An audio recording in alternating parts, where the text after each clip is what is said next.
Well, if there was any doubt,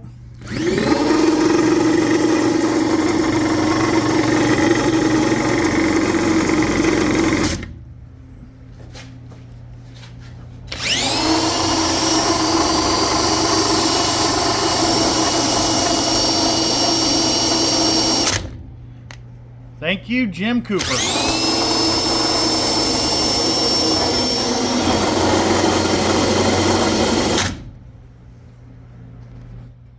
Well, my buddy Jim Cooper at JC told me to do that to find out.